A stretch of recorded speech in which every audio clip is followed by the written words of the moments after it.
Hello and welcome. You are listening to Almost 30. It's us, baby. And we're excited to see you. We're so excited. If you're watching on YouTube, hello.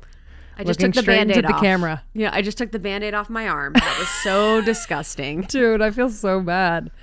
First time, guys, if you're looking on YouTube, we had the mobile vet come.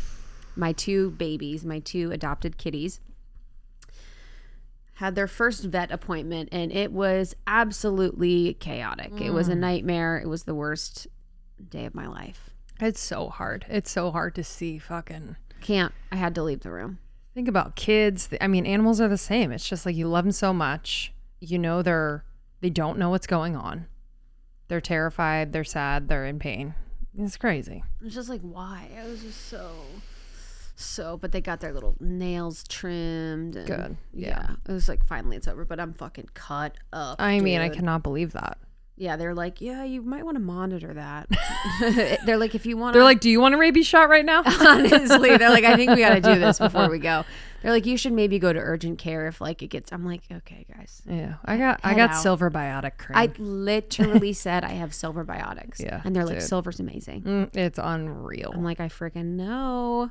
I freaking know. Freaking real. I'm really excited about this conversation today with Whitney Goodman. Yes, I love her Instagram, and I love a therapist moment. I love being around Yeah, therapists. I'm like, ooh, free therapy for an hour. Honestly, but it's just someone that's so processed. You're like, oh, this is going to be great. Mm-hmm. You're going to be able to listen, and you're going to make me feel seen and heard. It's true. It's true. And she's very cool. We did this in New York, she and I. And yeah, this concept of toxic positivity, which is the title of her book, is one that I only recently like found myself being aware of, and like the nuance of it, and how, you know, it doesn't come from a place of, you know, malice or anything like that. It's really this like way of soothing myself. If I'm like toxically positive in a situation, say you're going through something, and you know, I know someone that's like this, and you do too. And I'm putting it together. I cannot wait to. Psychically. They will never let themselves drop. I'm wondering if this is it. They will never let themselves drop to the truth. Yes. Of what the problem is. And they hover. It's okay, but it's always, we're almost right to the truth. Oh, we're coming back up. Totally. Well, there's that version of someone themselves. Yeah. Are toxically positive about their own life happenings. But then also, if you're trying to be a support for another person, don't worry. Like, you know, there's a reason for this, and just stay positive, you know, whatever the thing is, because it almost soothes yourself through this really hard moment. Like, what if you were to just hold space and be, and not try to fix everything for your friend? Because I don't think they really need fixing in the moment, you know? So it's just the nuance of that. And you kind of feel it, you know, if you're kind of. That'll piss me off. Yeah. I was talking to someone the other day, and I was like, I'm triggered. Yeah. Because I know there's a higher perspective available. I know there's a higher perspective available. But there's part of me that wants to be heard. But also we're not there yet. Exactly. In terms of like just. That's the whole thing. Wanting to like be where you are, and like being seen and heard from where you are, rather than like, yeah, I know there's a purpose. Yeah, I know we're all love. You know? I know there's the purpose of it all. Yeah, it's interesting because there's part of me that's like a little bit, maybe I've been so indoctrinated with positivity being good that I'm like, no, it's good, because there's part of me that's like, oh, I don't want people to think that happiness or joy or being positive is bad. Yeah. Because I do think that there's a true access point you can have to your joy and happiness that I really want for all people. And as I've worked in my life to really reset like my standard of my happiness and joy, I've been able to really cultivate just the happiness and joy that withstands hard times. Even when I'm going through hard times, I'm like, oh, I'm so happy. Yeah. And I'm so grateful to be on earth. But yeah, there's like the bypassing. And there is that part where I think when people are unconscious about it, consciousness is everything. Period. The end. That's my new sweatshirt label. Consciousness is everything. But it's like when I think about that person, it is heartbreaking because they're not allowing themselves the truth of the experience or the truth of their feelings, and it's not safe for them to really be like, this fucking sucks. Totally. Because once you're like, oh, it fucking sucks, then you're like, okay, we're moving on. Yes, That's what I found to be most beautiful is that even when in that moment I was talking to someone, they kept, they're like a spiritual person. They kept bringing the higher perspective. I'm like, yeah, but there's part of me right now that really wants to be seen and heard in my like anger, whatever. And it's like right when I said that, it was like gone. It's like, no, I'm sticking up for myself. I'm not self-abandoning. I'm recognizing the truth. And then I can sort of shift the energy to see the above. So being honest with ourselves enough where it's like we're not allowing ourselves or bypassing our own emotions and feelings and just kind of skating above the surface and acting like everything's all good when it's doesn't have to be all good. Yep. Yeah, I feel most comfortable and safe with someone if I say I'm going through something where it's like just an acknowledgement of like, whoa, this is fucking hard. I'm so sorry. And then I'm laughing because my therapist says that and I'm sometimes like, you say that to everybody. And then they also remain in their own energy. Do you know what I mean? So that's kind of the thing where I then don't have to comfort them. Yeah. And I'm able to be in my experience, but they're acknowledging like, man, this is fucking hard. So sorry.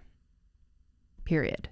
It's I think that's always the goal for me, whether I'm supporting or I'm needing support, like just being able, because I think Lindsey have passed and I feel like you've done this too, where like you kind of go down with them. Oh yeah.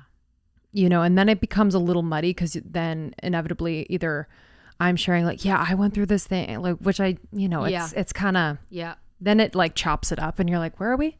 What was the point? Yeah. I had that happen in the past year where I was expressing something I was going through and it was with someone from my past. And they were like, oh yeah, I went through, something. And I was like, oh yeah, I forgot about that period of my life where I felt like the way that I was supportive was relating and telling them a story that I related. Yeah. And I was like, oh yeah, that doesn't work for me anymore. Yeah, it doesn't work. And it was interesting because I noticed them kind of searching in their brain for something. And I also wanted to relieve them of that duty of trying to find something to relate. Because I'm like, then we're sort of, the soup. You're kind of like, am I there for you? Are you there for me? Are we talking about you? Are we talking about me? Like, what's sort of the thing? And also, we don't need to be having the same experience to be loved. That's the thing. You don't need to have had the exact same thing. And that was so much of the growth of high school and college. Yeah. Where it was like, oh my God, he cheated on you too. I got cheated on too. And you're like, oh yeah, we hate this girl. Totally. I hate her too.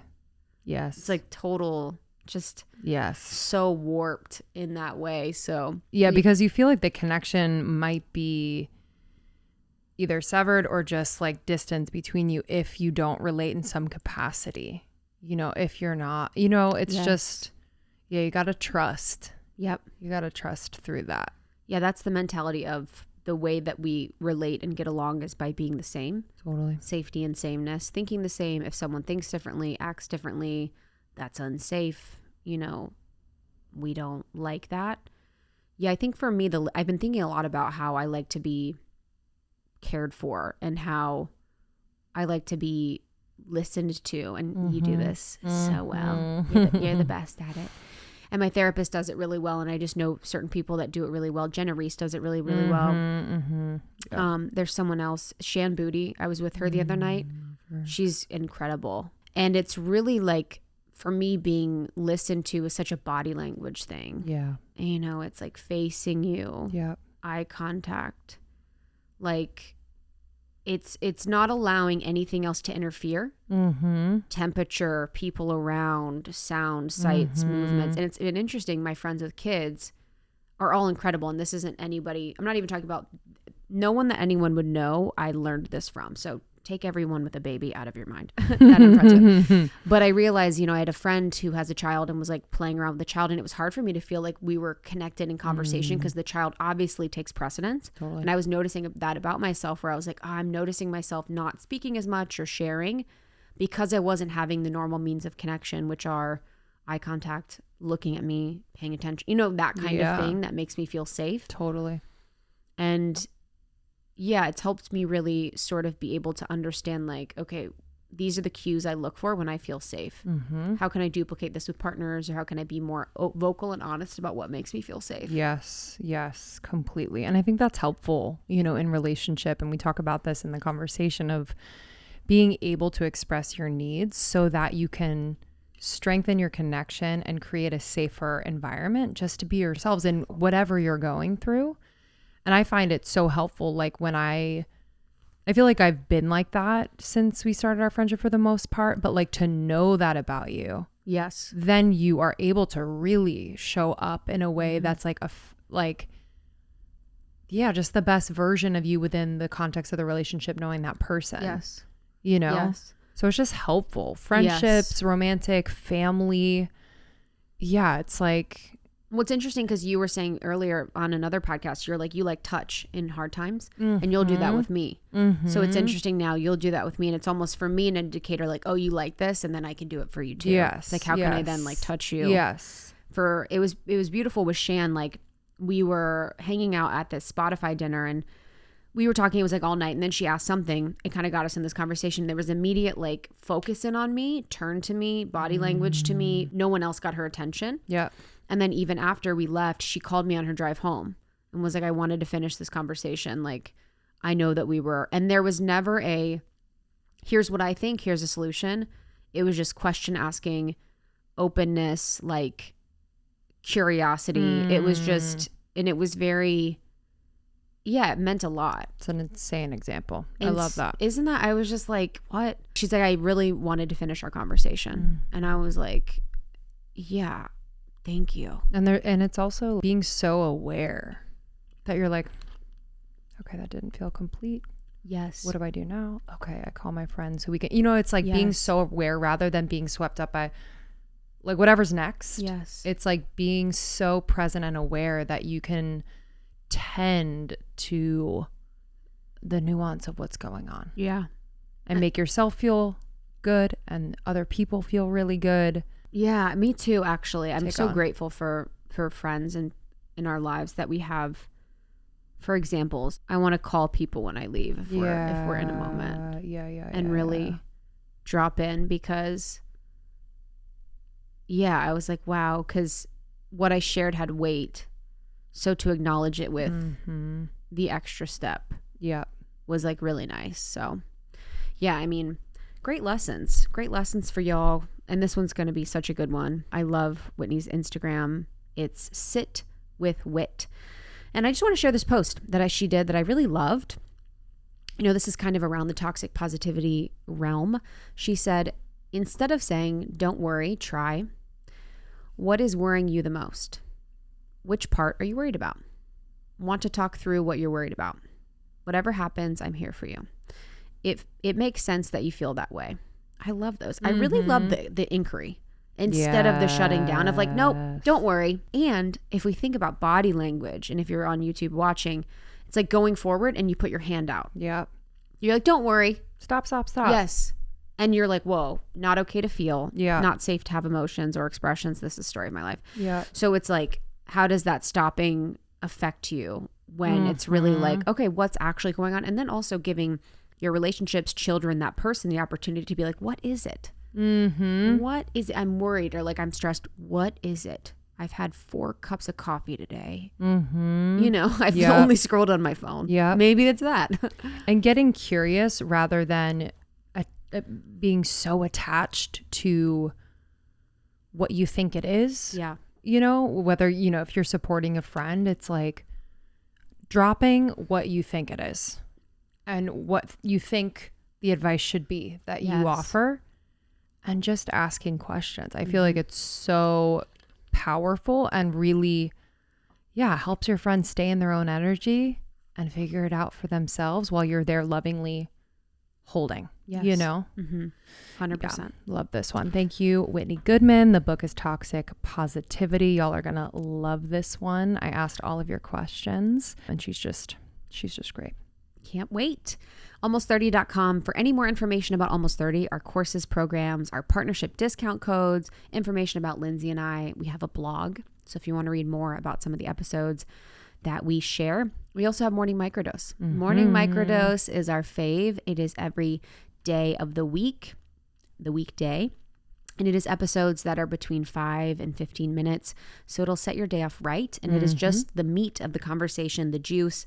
We have a little bit of music to start it, but there are no ads, no other conversation. So we really wanted to give you that dose of inspiration, of insight for your day. Amazing. Love you guys so much. Share this episode with a friend. It means the world. And we'll see you on the other side of this one. We'll see you soon. Bye. Bye. I am officially a workout at home girl now, and I'm so excited to tell you what has made me into this person. Alo Moves. Alo Moves is a streaming on-demand wellness platform that features yoga practices, fitness routines, meditation sessions, and so much more from one of my favorite brands, and probably yours too, Alo Yoga. I am obsessed. I honestly was so resistant to at-home workouts. I was like, this is so boring. I'm at home. I'm not motivated. Like, will I actually do the workout? Will I actually finish it? And I have to say, not only is the workout challenging, their instructors are amazing and engaging, and it's just like beautiful. I'm an aesthetics gal, and I just love, love, love this streaming platform.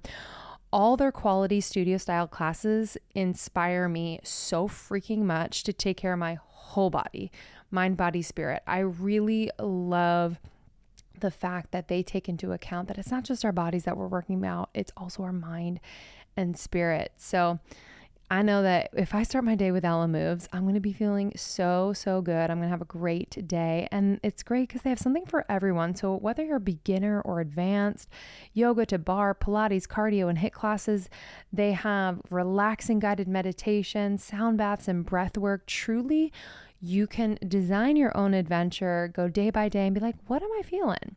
And then you can go to the platform and they've got it for you. They also have these really cool, not fitness videos. They have like gua sha, dry brushing, face yoga, nutrition classes, and so much more. And the best part is you need little to no equipment. It's fresh content every single month with over 100 new classes added every month. That's pretty crazy. And I just love how it fits into my schedule. Literally any time of day on demand. If I'm short on time, I can just do a quickie. I can do a quick meditation before I go to bed. I'm obsessed. So it's not just me that is loving Alo Moves. It was voted Best Wellness App of 2022 by InStyle Magazine and Best Yoga App of 2023 by Women's Health. And for a limited time, Alo Moves is offering our listeners a free 30-day trial plus, get this, 50% off an annual membership. But you can only get it by going to alomoves.com and use code almost30 in all caps. That's ALOMOVES.com and use the code almost30 all caps to get a free 30-day trial. Free month. What? Plus 50% off an annual membership. This is crazy. This will not last long. Do it now. Trust me, you will not regret it. alomoves.com. Use the code almost30 all caps. Enjoy. Do you know what your mood, sleep, skin, metabolism, pain levels, and energy levels all have in common? They are all deeply impacted by the health of your menstrual cycle. Yes, that's right, your menstrual cycle. Taking care of your cycle is foundational to taking care of all of these aspects of your wellness. And when I found this out, oh my gosh, I unlocked a whole new me. I tried Delune because I was having a really tough time during my period. I would have to cancel plans. The fatigue that I experienced during my period just made me so wiped out. Plus, I was experiencing really bad cramps and I would have acne. So recently, I've been taking the daily supplement, Steady Mood, every day, and I'm already feeling much more energetic, a lot less emotional, like highs and lows, and less of those sudden crazy cravings, and just more ease overall. So I'm really excited for you to try Delune. Delune creates effective drug-free supplements for period cramps, PMS, and optimal cycle health. So you can get relief you need naturally and start feeling like your best self. Delune creates high-potency, fast-acting supplements that I know are going to just be so supportive and work with your menstrual cycle. 92% of their customers report relief. Leave your bad periods behind. Are you ready? And start the new year off with 23% off. Go to cyclehealth.com/almost30 and use the code almost30 to get 23% off plus free shipping. If Daloon isn't the right match for you, your money back is guaranteed. That's cyclehealth.com/almost30. One more time, cyclehealth.com/almost30. Well, I'm so excited Me too. to be with you in person. I think there's something to having a conversation when you're actually in the presence of someone that I think is super, super powerful. But we're with Whitney Goodman, and she's the author of Toxic Positivity, which is, I feel like I should check in with you post the blow up of this book and this idea and concept, especially during a time in our collective where I feel like it's been more pronounced than ever and more obvious and more important than ever to shine a light on what toxic positivity is and not necessarily shame people for it, because I feel like we're all guilty of it at one time or another. Absolutely. But to really just illuminate better options so that we can actually connect and not just make ourselves feel comfortable in the moment and disregard people's experience. So I'd love to actually start with toxic positivity, and we'll get into so much. But when did this concept come to you, and how did you know, or when did you know that it was like really time to start talking about this publicly? So I started early in my career working with people who had cancer, and I was working with their families and doing support groups, things like that. And I noticed that there was so much pressure on them to be happy during treatment and to look on the bright side. And there was this belief of like, if you aren't positive, you won't make it, or your treatment won't work as well. And so through that, I started thinking like, gosh, this is really annoying. And it seems like people aren't liking it that much. And when I got on Instagram as a therapist in like 2018, I started talking about that concept publicly, and there was such a strong reaction to it. And it was very polarizing of people being like, I have been looking for a word for this my whole life. I've always been bothered by it. And also people being like, what is this? Like, positivity can't be toxic. And sort of feeling that shame, I think that you were talking about, like, I'm doing something wrong. Sure. And so can we define for people, I guess, the difference between, you know, people are like, well, I'm a positive person. Is that bad? And like toxic positivity in action and what that looks like. Right. So when I talk about toxic positivity as a therapist, I'm really talking about offering someone a very simple solution for a complicated problem that you know nothing about. So it's like someone talking about something difficult and saying, it'll be fine, look on the bright side, everything happens for a reason. But it's also, I think, this just cultural force or this pressure for all of us to be happy and positive all the time, no matter what the circumstances are, versus healthy positivity, which is really being optimistic and also making room for reality. Yes. I've been feeling this way related to some relationships in my life, people who have struggled and they're younger. And I thought a lot about how much the idea or expectation of, like, why aren't you happy? Like, you have everything that you need. You have all the resources. You can do anything you want. Like, why aren't you happy? And even just that expectation, from my observation, created this added thick pressure of like, wait, is something wrong with me? And almost not able to fully metabolize their own experience and pain, because they're like, maybe it's just me, maybe it's not that big of a deal, or maybe I'm overreacting, whatever it is. And so I think it is a really huge part of what we're seeing as far as, depression, mental illness, loneliness, like where you just feel like no one's really understanding you.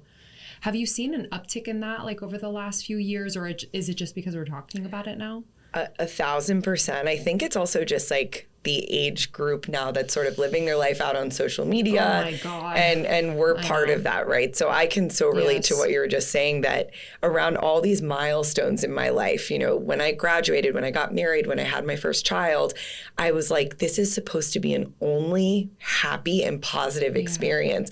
And when it wasn't for me, I felt like, oh, there's something wrong with me. I'm not doing this right. And I think when you see that also played out on Instagram and other places of only seeing the smiling parts of that moment, you're like, why can't I be like them? Why can't I just be so carefree and like relaxed? Yes. I mean, bless. I pray that there's some sort of like shift in how much we're using social media. And then by the time our kids are a little bit older, when they have phones, that it isn't as popular. Who knows? That's my wish.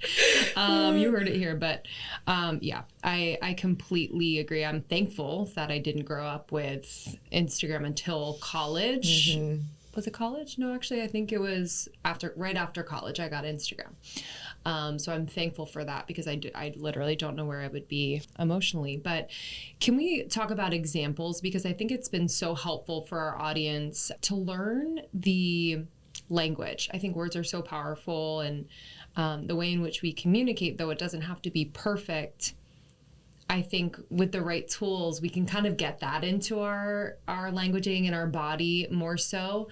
So can we share examples about like a moment where there's like an opportunity to be either toxically positive or a bit more supportive, understanding, and supportive of what that person needs? Yeah, one of the biggest examples I hear is around like infertility, pregnancy, things like that. So if someone is struggling, let's say to get pregnant, they've had a miscarriage, a lot of people will come in with these well-intentioned phrases of like, at least you know you can get pregnant, or the baby you're meant to have will come, or, you know, it's going to happen for you, just think positive. And I think in that moment when we hear that, it's like, okay, this person can't hold space for me. They don't get what I'm going through.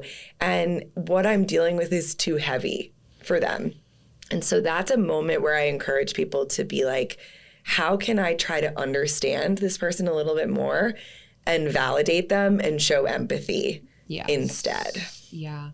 It's interesting to observe in myself too, moments where I just want to make the person feel better. Yes. But I'm not a professional, so I don't know exactly how to do that. And I'm not them, but I've been more attuned to that, which has left me sometimes in this interesting feeling of like a limbo where I'm holding space for a person who's sharing, and I might not say too much. Like I might just, you know, acknowledge their experience and pain, but I've gotten used to that, like fewer words. But in the beginning I was like, do they think I don't care? Do they think I'm like uncomfortable? Like, I don't know, but I really have been working on like, not to sound woo-woo, but like the energetics of that, because I feel like there's a power in just being able to be present for what is. And it's definitely a practice. Within Almost 30, I have a program on the sacredness of being single. And I was single for a long time. And I often hear from women like, I'm never going to find my partner, or like just the long list of experiences that are so valid. And as kind of a guide in this program, I've really learned, like through trial and error, how to not provide like a specific solution for them. Yes. Do you know what I mean? Yeah, absolutely. Because it's so specific to their experience. As a therapist, I'm curious, you know, with your clients, do you take a different approach? Is it the same approach that you're explaining in toxic positivity? I guess, how does that differ? So when I got into therapy, I wanted to fix people 100%. Yeah. It was definitely like my flaw as a new therapist. And it's taken a long time to get to this place of like, it's actually not my job to fix these people. It's my job to give them the space to like explore what they need, what they're missing, and really to ask the right questions so that they can get to their own place. Because like you said, when we offer solutions, it can often make the other person feel like, oh, there is something wrong with me. And I'm also powerless in my life. If I have to come to you and you have to fix me and tell me what to do, I'm not doing a service for that person. I'm just disempowering them in a lot of ways. Yes. Yeah, the questions that's a really, really good point, because then it becomes a conversation rather than, I've been in situations where I feel like I'm just like talking at someone where I'm like, okay, I've been there. Let me tell you. Here's what you're going to do. You know what I mean? Which I'm cringing thinking about.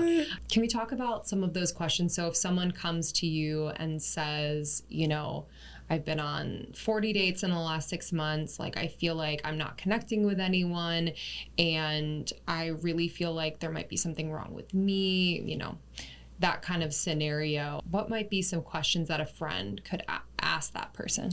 Yeah, so I really want to start with just knowing what the experience is like for that person. So like, what do you think is wrong with you? What have you been noticing? What have you been feeling after the dates? Like, what approach are you taking? And I think when people start talking, it opens you up to more questions based off of the information that they're giving you. But really just trying to think about, how can I understand this person's experience more and pretend that you know nothing about it. Like, that's I think a therapist technique of anyone that walks into my office. I try to put away any preconceived notions about what I might think of them and really just let them tell me who they are and what they're dealing with. Yes. Okay. That's super, super powerful. Yeah, I'm gonna use that. You know, I'm thinking about these friendship dynamics in particular. We've been having kind of this collective conversation within the Almost 30 community about friendship breakups. What does friendship really mean to us, like now, like as an adult? And I do remember, you know, in my 20s, I feel like more so and earlier, I would bond with people based on negativity and certain spirals, you know, of things that we could kind of either gossip about or complain about or whatever. And I feel like that's less in my experience now. However, it totally happens because admittedly, sometimes it feels good to just rip. But I'm curious what's happening there, and I guess what part of us is really leading that and needing that, and how can we kind of pivot in those moments? Because I do, my like recent goal is to be so present with friends, with family, that I can say what I want to say in the moment rather than like 2 hours later. I think when you talk about like gossip or complaining or these things being the way you bond with people, it makes sense because it's a cheap, easy way to bond, and it makes us really connected because like, oh, there's a shared enemy, something we're against. I know where that person stands, but it's typically not very long lasting. It's hard to build really solid relationships around that. And so I think always coming back to like, is this what I want the foundation of my friendship to be, or this relationship?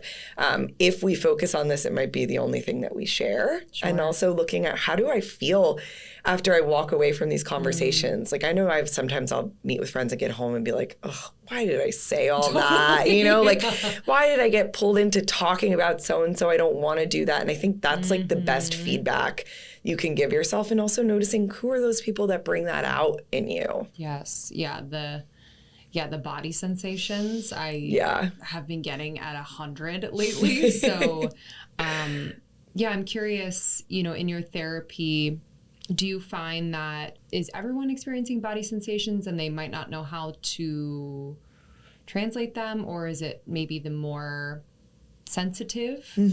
What do you find?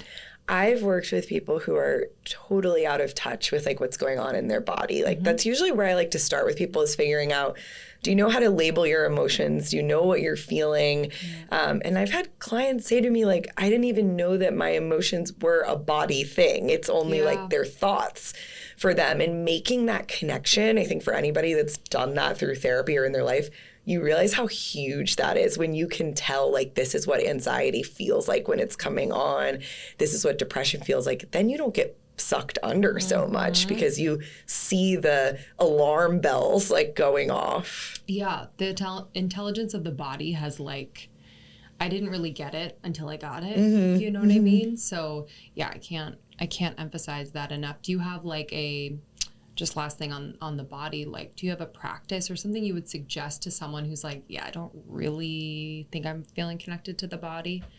If you're somebody that's more in your head, like, oh, these are anxious thoughts, I think whenever that comes up, asking yourself, where do I feel this in my body? What is like the physical manifestation of this? Even noticing how it feels like when you drink too much coffee can be a good place to start. Or if you drink alcohol or anything else, you might notice, like, I can tell when my body changes and what doesn't feel good. It will open up the conversation and sort of that pathway for you to realize when the changes are happening. Yes. I think a lot of us are drinking too much coffee. I'm a coffee drinker, so I will say that. Yeah. But I notice on days when if I don't have coffee with like my fats in there, you know what I mean, to kind of slow the burn. For sure. I am out of my mind. Just so anxious. And just fluttery in energy. Yeah. So definitely check on that caffeine intake, because it could be something that could completely change the way you experience your daily life. It could be like one of those little switches that you're like, oh, wait, wow. I'm not anxious about this thing without the coffee. I have never loved taking supplements more than I do now with Symbiotica. You've heard us talk about this incredible brand, and I'm going to keep talking about it. You'll see me slurping down these little packets that are liposomal delivery of some of the most important vitamins and minerals that we need to feel amazing. So their liposomal delivery is honestly the most advanced delivery system in the game. And they use high quality bioavailable ingredients in this delivery system. And it's just proven to get you results. Some of my favorites include Symbiotica's liposomal magnesium L-threonate. This is a really fantastic formulation developed by a team of scientists at MIT. And basically, the L-threonate magnesium has been shown to increase brain magnesium levels much higher than any other form of magnesium. And I don't know if you know this, but 80% of the body's metabolic functions are needing magnesium, and 65% of adults in the US are magnesium deficient. So it's a very important thing that we get proper magnesium. So it'll boost your brain power, balance mood, calm your central nervous system, and improve memory and more. And I just love, love, love this formulation. Everything tastes amazing too.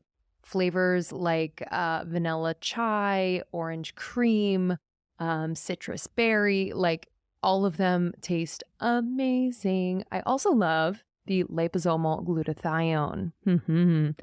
This one's amazing. It's a master antioxidant with PQQ and CoQ10. This will enhance energy metabolism, promote gut health, and it contains powerful antioxidant properties that combat premature aging. We are all about it. This is one of my favorite tasting of the liposomal delivery. It's the citrus berry flavor. I love it so much. So if you are wanting to try Symbiotica, run, do not walk to symbiotica.com, Cymbiotika.com. You're going to use the code almost30 at checkout for 15% off your first purchase. And get this, okay? In addition to 15% off your first purchase, you also can create your own custom bundle subscription and get up to 30% off. And you can combine it with our code, okay? So you're going to get up to 45% off. So this is the time to do it. It won't last forever. Go to symbiotica.com, create your custom bundle subscription, get up to 30% off there, and then use the code almost30 at checkout for 15% off your purchase. Oh, the weather outside is cold. And my skin always reacts to the cold weather. So I need to make sure that I am replenishing my skin's moisture barrier. And my go-to is Osea, which is my one-stop shop for clean, nourishing, clinically proven products for both my face and body. I wanted to talk to you about Osea's Undaria Algae Body Butter. This rich, creamy body lotion is unbelievable. So normally with body butters, I'm a little hesitant because it leaves kind of this like sticky residue. It's kind of thick in a not so great way, but wow, this body butter is so beautiful. It smells amazing and my skin absorbs it so nicely. So it's been able to really smooth that look of like crepey, dry skin. It combines nutrient-rich seaweed, whipped shea butter, and ceramides. It truly transforms my skin, and I am so grateful. It leaves it really supple, like shiny and glowy. And I just love it so freaking much. I also love the Undaria body oil. So this is a cult favorite. You've probably seen it all over TikTok and stuff, but I love this oil as well. I'll usually kind of use both, or I'll just switch on and off between the oil and the body butter. But all of Osea's products are clean, vegan, and cruelty free. They're climate neutral. All of their products are enriched with seaweed and made in California. So you can feel really good about what you're putting on your skin. I am obsessed with what products I use on and in my body. Plus, they're clinically proven and consumer tested, so you know they work. So if you want to protect your skin from winter dryness with clean vegan skincare and body care from Osea, you're in luck right now. We have a special discount just for our listeners. Get 10% off your first order site-wide with code ALMOST30 at OseaMalibu.com. That's OSEA Malibu.com. You'll get free samples with every order and free shipping on orders over $60. Y'all, you gotta get the body oil and the body butter right now. OseaMalibu.com, OSEAMalibu.com, and use the promo code ALMOST30 for 10% off. A lot of women in our community are beautifully doing all the things, like just feeling as though, the importance of career, of friendships, relationships, travel, experiencing the world, making their dreams come true at a high level. And I think with the social media aspect at play, there can be this disconnect from the body, from what's actually going on, and it could lead to burnout. Mm-hmm. And I know you've talked about burnout. I love that post on your blog, and I feel like we've mentioned it before on the pod, but I think it deserves just kind of this perspective from you on how can we get to a place where we are noticing well in advance of burnout, and how can we kind of resituate our lives or even perspective on what we're doing and being in order to live in a way that's sustainable. Yeah, so when burnout happens, we have to remember that it really is like this overwhelming feeling that affects us emotionally, physically, and our behavior. And I think a lot of people think, if I can just get a better handle on my to-do list, I won't be burnt out anymore, if I streamline in this way. And really, I think when burnout happens, it's a sign of like, my life is not in alignment in a way that works for me. And I'm a big fan of looking at like all the systems. So how are you taking care of yourself? What's your job like? Your family life? You can't like go get a massage and then come home and you're in a relationship where you're fighting and yelling all the time and it's chaotic. You're still going to be burnt out and stressed out. So really trying to, I think, consistently before things get bad, try to take like a bird's eye view of your life and figure out, where do I need to make some changes? And that's also where the body piece comes in a lot, of knowing like, this is what I feel like when I'm starting to get burnt out. These are how my behaviors change. I get short-tempered, I can't focus, whatever it is, so that you can stop it before it gets so bad. Yeah.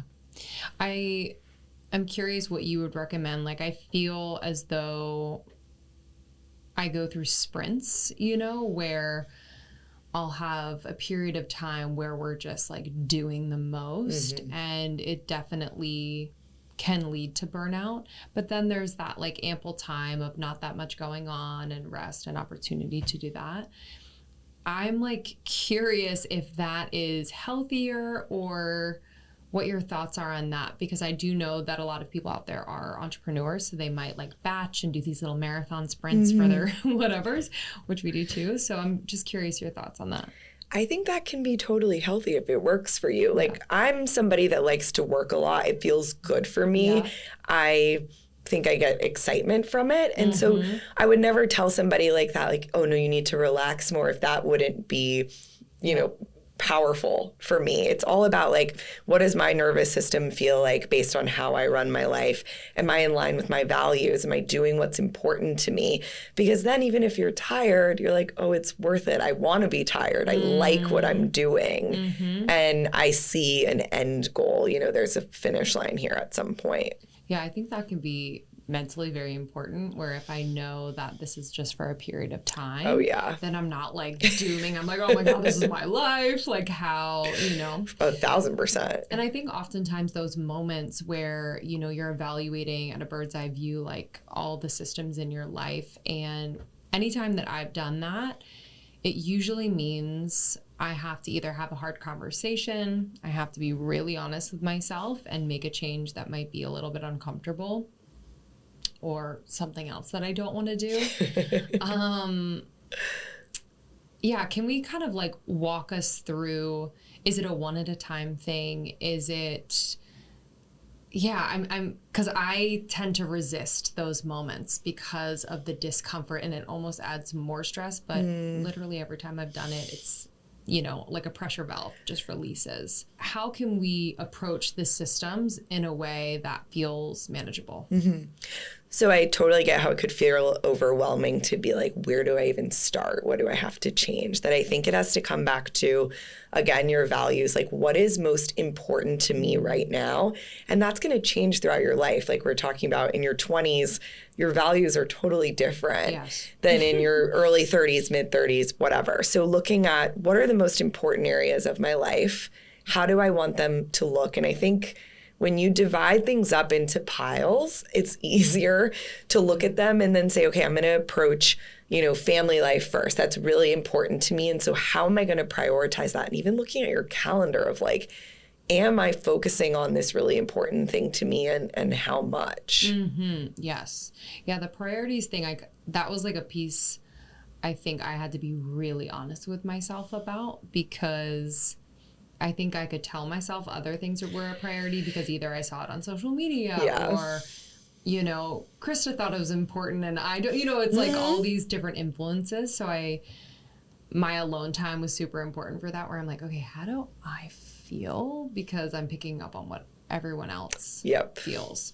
Alone time, loneliness. I want to shift into that because I feel as though our community experiences both in different ways, just from what I've heard in our conversations. But this loneliness of being on a path that is, really wanting to be curious about life, about themselves, to better themselves in all ways. And sometimes that can be very lonely if the people in your life aren't really supportive or on board. What would you say to people who are experiencing that?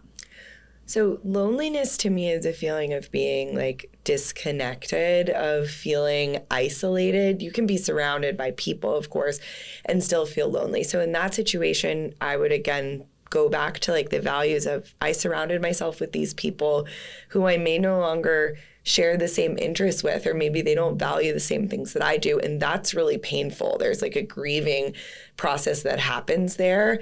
But affirming for yourself, like, I'm in transition and I will find other people who want to be around me, who share the same values and things that are important to them. Yes, it could totally feel like you'll never find your people at one point. Oh, like for there's sure. that like, oh my God, is this it? Especially if, I'm generalizing, but I'm thinking about my brother who went through kind of a period of that in his mid-20s. And he's like, I don't think I'm going to find my people. You kind of relate to people for a certain amount of time over like drinking, going out, doing this. And it's a scary thing. It's a scary thing not to be seen by your peers in that way. But I know you're right. Honoring that transition as like, it's powerful. Right. It's really, really powerful and brave. For sure. And reminding yourself, I think like this will not stay like this forever. Yes, this is bad right now and I can validate that, but I can't stay like this forever. There will come a time where things are at least a little bit different. Yes. Just on that piece of like feeling like it's going to be forever, I guess, is that the mind and the thoughts? Like, can you generally break down like, what is the mind there to do, and how can we kind of discern in those moments, like, okay, like, we're not going to believe you all the way with what you're saying, you know? So humans hate uncertainty. So we would rather cling to the reality of like, this terrible thing is going to last forever than think about change or other possibilities, because that often feels scary. So what I think is most effective is to validate, like, this is hard right now. I don't like where I'm at. This doesn't feel comfortable. I wish I was doing X, Y, and Z. And say, I know it will not be like this forever, and I have control over changing my life in X, Y, and Z way. Mm-hmm. How do you, how would you recommend someone like build trust with themselves in that way? If they are someone who's like, will I make those changes? You know, how can we build trust over time? You have to start so small. Like if you're a person that doesn't take a lot of action in your life, or maybe feels like paralyzed by that, I think just trying to make like small commitments to yourself of like, I'm going to do this one thing a week, and I'm going to try to do it for a month. And then I'm going to look back and see the progress I made and build on top of that, because some of us are not committed to ourselves or taking care of ourselves in any way. And it can be really hard to start doing that. Yeah, I definitely did not trust myself for a long time. And I think that's a part of growing up, you know, and also like individuating. For sure. Because I think like as kids, what I remember, it was like, are you sure? Yeah. Are you sure? Do you want to double check your work? Are you sure? You know, like all of that second guessing. For sure. Can put me in a, like, I just remember feeling like, okay, I'm not sure about anything actually. So like, you guys tell me what's up. So it took a long time actually to reprogram that. I'm still working on it. And then the alone time piece, which I'm a big proponent of. Maybe it's because I was single for a long time, but I eventually came to like love it and just kind of crave it in a way. When is alone time recommended and healthy? I think alone time is great. There's a big difference between like taking time for yourself and isolating. And so I think you have to look at like, what am I doing with that time? How does that time make me feel? And also, am I avoiding something through that time? Because sometimes when we're depressed or we're anxious, like you really turn inward when maybe being around some certain people would be the right thing. Sure. That I think it's good to like get back to the motives. I'm somebody that needs to have alone time to function. Yes. And so that's like a good thing to look at. Like, what does alone time do for me? Is it making this worse or better? And how can we like communicate that to people that we're close to? Because I've had to like, I didn't really know what to say to friends or family or even like my fiance, even though he likes his alone time too. But I still felt a little weird where I'm like, I need to be alone. Yeah. You know, and then like kind of leave them with that and have them like have their own experience. But it was kind of hard for me. How can we communicate that? So I'm married to someone who probably never would have alone time for the rest of his life if he didn't have to. That you can really say, like, I need to be alone for myself. I think people need to be reassured this has nothing to do with you. Yes. I'm not abandoning you, or it's not that I don't want to be around you, but being alone helps me recharge. Yep. And also just finding things you can do by yourself, you know, setting up those opportunities, whether it's like getting a massage, going on a walk, whatever, to have that alone time set in your schedule, and not have to make it a thing with the people around you like every single time. Yeah, it's almost like I kind of felt like I just trained people like where they would eventually not be offended. Right. Which I know the offense was like none of my business, but I noticed over time they would kind of expect, and then eventually, like, I don't know if I served as the model, I don't think so, but like eventually it kind of caught on. Maybe it's because we were older, but where people would take that time. In relationship is so interesting. So how long have you been married? I've been married almost 5 years. Cool. Yeah. That's a milestone. Yeah. That's a big milestone. This is just like a specific question because you're a therapist, like, the fact that you are a therapist in a marriage, in a relationship, how do you turn off but keep on kind of that, those tools and those skills so that you can relate. I guess what I'm perceiving or assuming is that because your husband's not a therapist, I assume, that there might be those like moments of like, is this therapy? But I don't know. Yeah. It's really interesting because it's very easy to not be in therapist mode when you're with people that you have relationships with, because I get triggered by my husband. There's things he said that if a client said it to me, I would be fully in work mode in that moment. What I do have to be careful of is not trying to like offer solutions or fix things for the people around me that I'm like, oh, I know what that is and you could try this. So really taking my own medicine, or the people in my life will be like, you would never say that to a client. And I'm like, I know, you're not my client. That's why I said it to you. But this is a really important thing, I think, to talk about, because my experience, and I am assuming a lot of people in the community, because they're super curious and learning all these new things about health and wellness and mental health and emotional health and spiritual, all these things, that you become so hyped and you're like, I want to share it with everyone I know. I mean, if I like tell my fiance one more time, like to monitor the organic wheat and what he's, whatever, like all that shit, I think he's gonna freak. But I guess what is happening there, and why is it because I've seen the proof in the pudding when I've just done my thing and modeled not modeled intentionally, but just like do what I do. Yeah. And eventually they're like, what's that green thing you're drinking? And you're like, oh, you want to know? So what is happening there, and why is it more effective to not like force these things on people? People don't like to be told what to do. Yeah. Like you can see that even from babies up until, through adulthood, that when you're directly told, especially by like a parent, a spouse, someone that's not supposed to be in that position with you at this time in your life, you are like, well, now I don't want to do it because I want it to come from me. And I think that's why, as if you're a therapist, a coach, whatever, if you come and say, here's the plan, here's what you need to do, it doesn't work because people need to have some buy-in. They need to almost think like it was their idea. Yes. It makes it feel a lot better for them. It's empowering. And so I really think whenever anybody asks me, how do I get so-and-so to go to therapy or to take their mental health seriously? I'm like, go to therapy yourself. Yeah. And most of the time, the people that are saying that are like, I don't need to go to therapy. No way. Yeah. Oh, all the time. Really? I will get phone calls like, I want my husband to come and see you. And they're not going to therapy. No way. Oh, a lot. Wow. Yes. Okay. Yes. So that's the ultimate example of like, I want you to do something I'm not willing to do for myself. Yeah.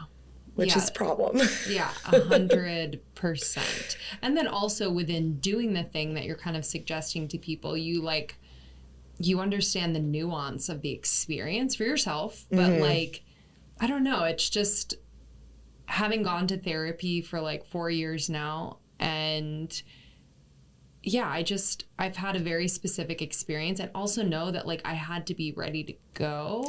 Right. And ready to open in that way. So yeah, that's super interesting.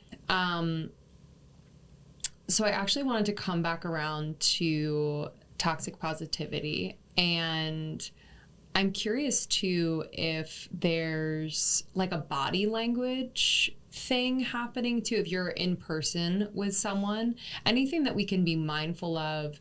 I know that you support people who are caretakers and a lot of people who are dealing with physical illness. And I'm just curious in that example. So if someone is experiencing a physical illness, how you can, and you're in person with them, how you can like kind of physically show support as well. Because I'm sure there's like little cues too. Yeah. So being present with your physical presence is so important. Like not being on your phone, turning towards, like you and I are facing each other right now. Eye contact for some people can be uncomfortable. For other people, it's really important.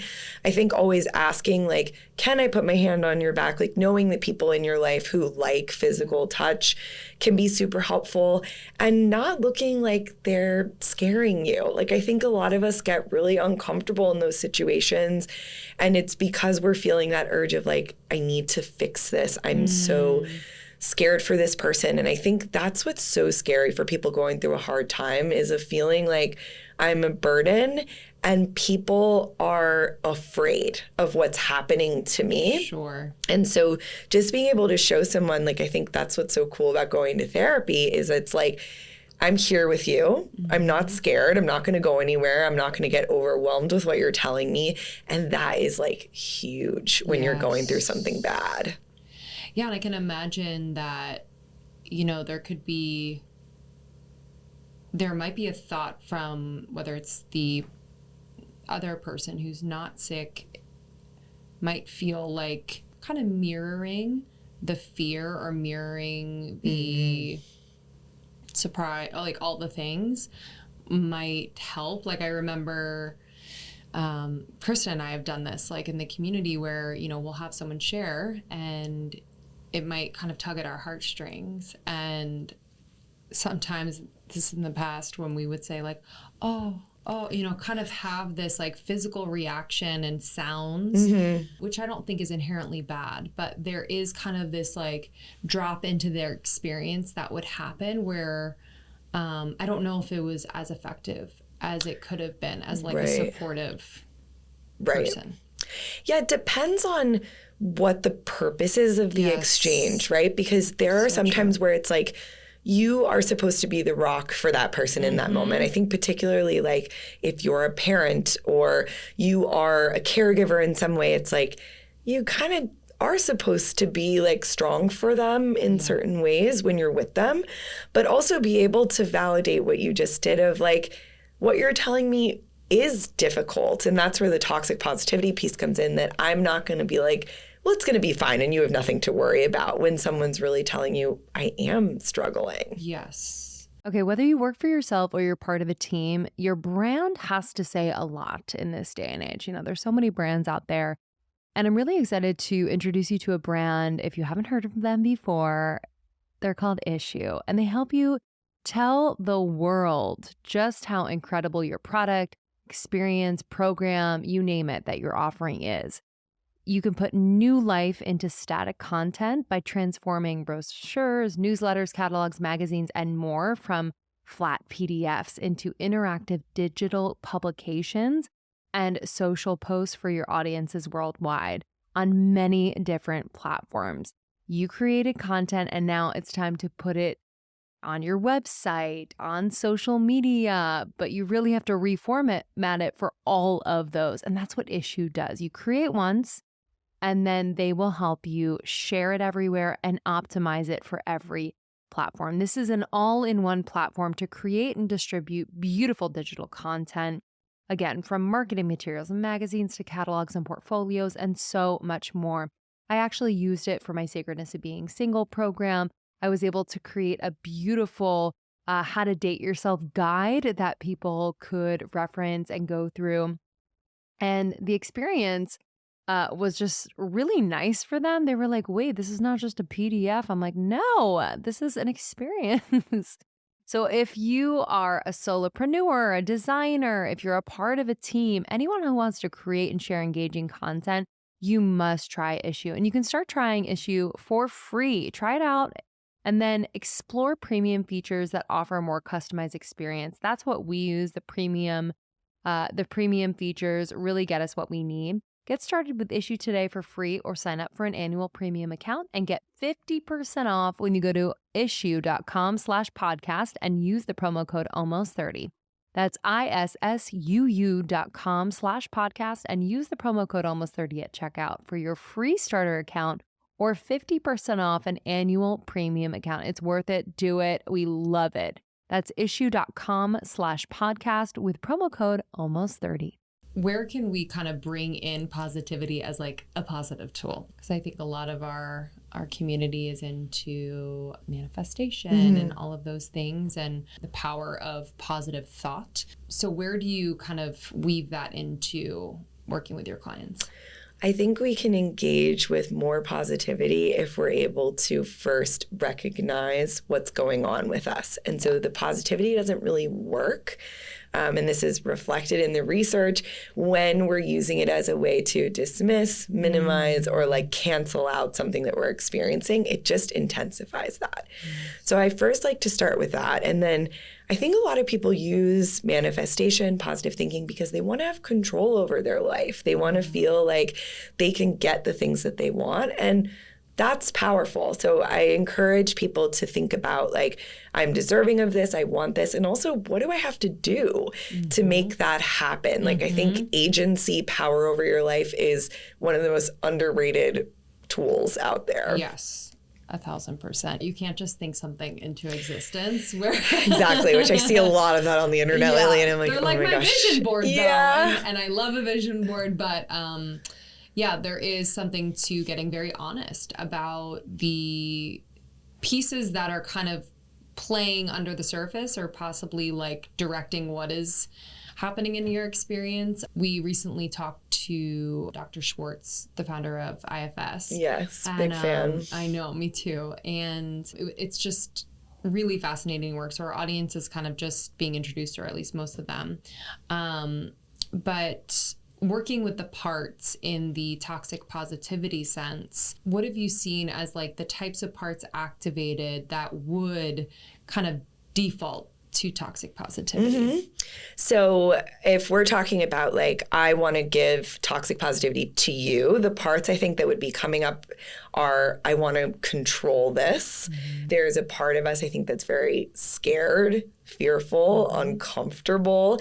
And even looking back like at childhood, you know, did you feel like that as a young kid? Was there not a lot of control or emotional openness within your family or among your parents? And those parts of us can get very triggered in those moments of like, I need certainty, I need control, I need this to be okay. Yes. And how can we kind of like have a conversation with those parts in those moments? My favorite way of thinking about the part stuff is like that they're all kind of, you know, on a bus and one just keeps jumping into the driver's seat and like wrecking the car if you only let that one drive. So I like to have like you, your true self, talk to those parts of like, it's okay, I got this. I know you're scared. I know you're trying to seek control, but I know how to handle this. And like, let that part speak up in the moments where it fits and where you need it. It's necessary at some points in your life.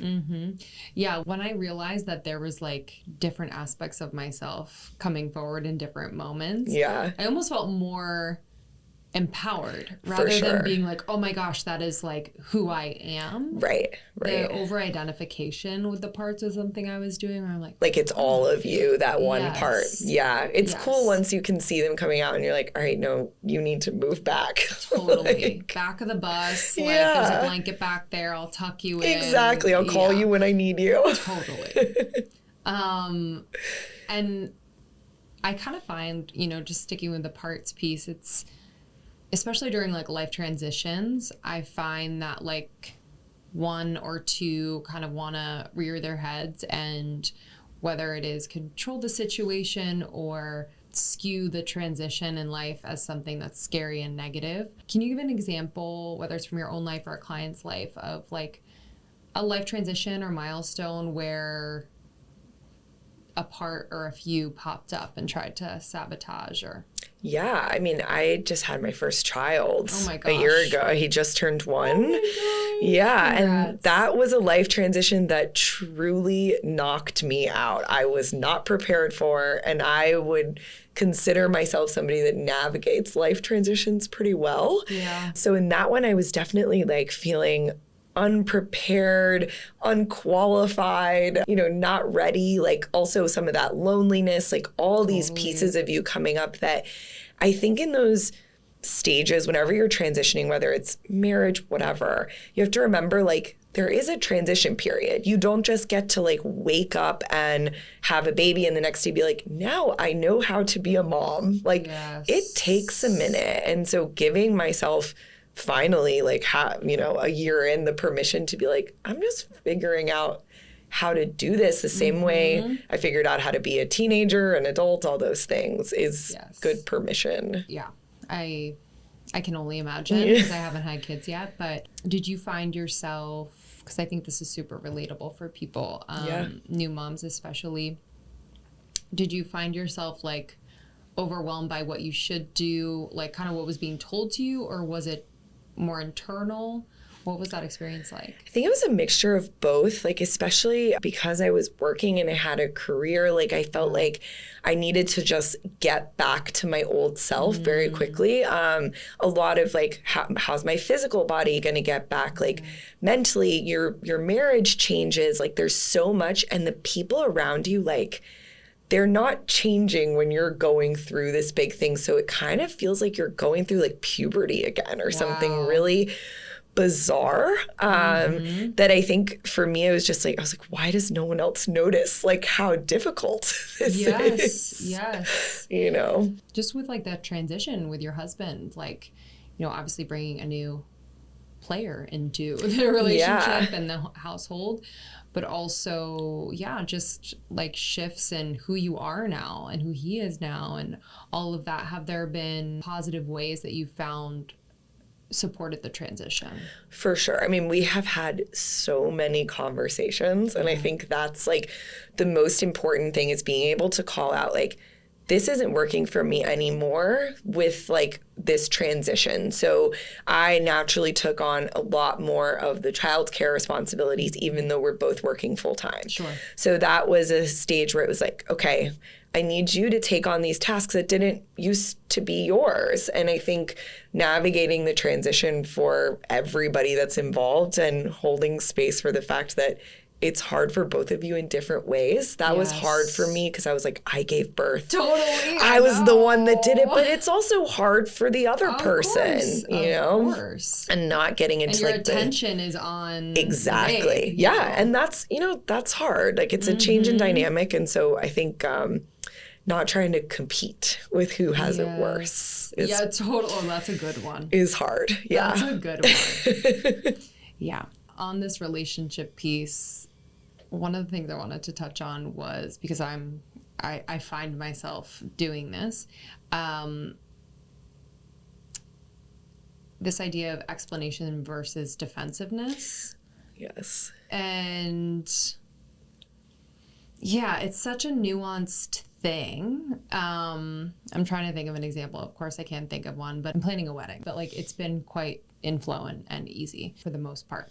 There's a lot to do, so that's challenging, but we've worked together on it.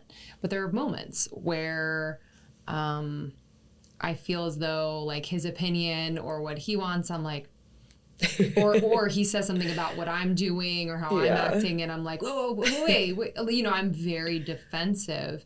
And so I'm wanting to really embody more of this, like, you know, knowing my own truth, remaining in my body, so I'm not like jumping out of it, and being able to explain in a way that is not explaining to be right, but really to feel expressed honestly. And whether he gets it or not, I don't think is the point, but I would love that. That would be a nice bonus. I feel like you just pointed out the key difference is like defensiveness to me is coming from a place of, I'm right. I don't really care what you have to say. I'm not saying this to help you understand. I'm saying it to like convince you or to be right. It's super nuanced depending on the topic. But I feel like with the rise of like the term gaslighting, like all over the internet, that we now kind of think that if anyone doesn't completely agree with us or tries to discuss their point of view, it's like they're invalidating us. Yes. And I think there's a way to say, like, I just want you to understand where I was coming from. Like, is it okay if I explain why I did that thing? And like inviting them after things have cooled down. I think the defensiveness is like that gut reaction to move too quickly. Yes. But sometimes an explanation helps. Like if my husband says something rude to me and then he's like, this is actually what I meant. I'm like, oh, okay. It just came out wrong versus it actually being harmful. Yes. I think your point of the cool down period is super important. Sometimes I feel like I need to say everything, and it's been so nice to just be like, I need to take a beat. Like, let's come back together in like 15, 20, or maybe tonight. And yeah, I'm definitely able to kind of like regulate what's coming up, so I'm not a freaking mess. Because he's quite regulated in the moment to the point where I'm like, hey man, you can freak out. Like, please freak out. I know, please, because I look crazy. But that's really, really, for me, important. But I'm sure a lot of people feel that, because there's like this like protection of identity, and that's what it kind of feels like for me, where either something is said about me that's not true, or, you know, they're assuming something that's not true. But yeah, it's always, I love that piece of, can I just explain where I was coming from? I would love to explain where I was coming from. No one wants to feel misunderstood. I know. Like, that's one of my things. Oh, same. Like when someone leaves me like a mean comment on my Instagram, I'm like, how could you think that I would mean that, or I would do that? Like, you just get so defensive of like, how could you think that of me? And I think it's really just like, I want people to understand who I am, you know. I'd love to end on that, because I really enjoyed your post, like your stream of consciousness on just getting curious about how and why people leave mean comments. Yes. Like blatantly mean, not just like, hey, I actually disagree. Have you ever thought of this? It's more so, the blatant mean with bad intention. Since you posted that, have you kind of noodled on anything or experienced anything that kind of gave you more insight, or what are your thoughts? Yeah, a lot of people commented back on that about really this big like disconnect between I don't see you as a human being because I don't know you when you're online. Because sometimes people will write things to me and I'm like a real person opening this during my day. And, you know, I don't get nearly as much as like I see a lot of other people get online, but it's an offloading of like their own energy, their own aggression. And I actually think if we were able to like dialogue, and people have done this online, they, you know, engage with people who left them mean comments. The other person's like, oh, I really didn't mean to say that to you. And many times we've had that. Yeah. Like, oh my God, I didn't know it was you. We're like, what do you mean? Right. I thought it was like you had an assistant that just reads your messages. I'm like, no, it's really me. I read that while I was like peeing this morning. Great start to the day. Yeah, truly. Thanks for setting the tone. Yeah, I get sad. Not for myself. I just get sad, you know, seeing that, and that's something that, you know, that is coming from someone, because I know it's obviously much, much deeper. For sure. Yeah. Sending them love, but life is so much more fun, like out there living it, rather than like, that the online thing is interesting. I'll be very interested to see the evolution of like how much we're really, obviously they'll try to get us to spend even more time, but I don't know how. Because I've found that like taking that, I'm sure you have too, as a new mom, it's like, man, this is what life's about. Yeah, it's been weird to navigate. Like, I'm somebody that doesn't put my kid on the internet, and I think it's because I use it for work. Totally. Like, personally, I'm so removed from that space outside of like my work, you know, persona. Completely. Well, this has been really fun. Yeah. I'm so thankful that we got to do this in person, and thank you for the work that you do. I think that being able to have these types of conversations, especially, I mean, your platform is so big, and the way in which you share just offers this opportunity for curiosity, introspection, connection, questioning what you've always felt or done, or believed. So thank you. Thank you. This was great. And make sure everyone get Toxic Positivity. And there are other ways to connect with you. You have programs as well. Yes. So if you go to my Instagram or any social media at Sit with Wit, I have my Good Enough community, which is about just being good enough and not being so obsessed with self-improvement. Oh, yeah. Yes. Love it. Big one. And you can find really any way to connect with me on my Instagram. Awesome. Yeah. Beautiful. Thank you. Thank you. Thanks, y'all. Thank you so much, Whitney. I loved that conversation. Free therapy session. If you want to learn more about Whitney Goodman's work, you can go to sitwithwit.com. You can also follow her on Instagram. I love her Instagram at sitwithwit. And you can pick up her book anywhere books are sold. The book is Toxic Positivity. So thank you, as always, for listening to the Almost 30 podcast. We appreciate your listenership. Make sure you're subscribed to the show so that you get the new episodes in your inbox every single week. And if you're not already listening and subscribed to Morning Microdose, be sure to tune in. This is our daily podcast happening Monday through Friday. It is a quick way to set the tone for the rest of your day with 5 to 15 minute clips from the podcast that inspire us, make us laugh, make us think, get us curious. And I think you'll love it. We'll see you on the next one.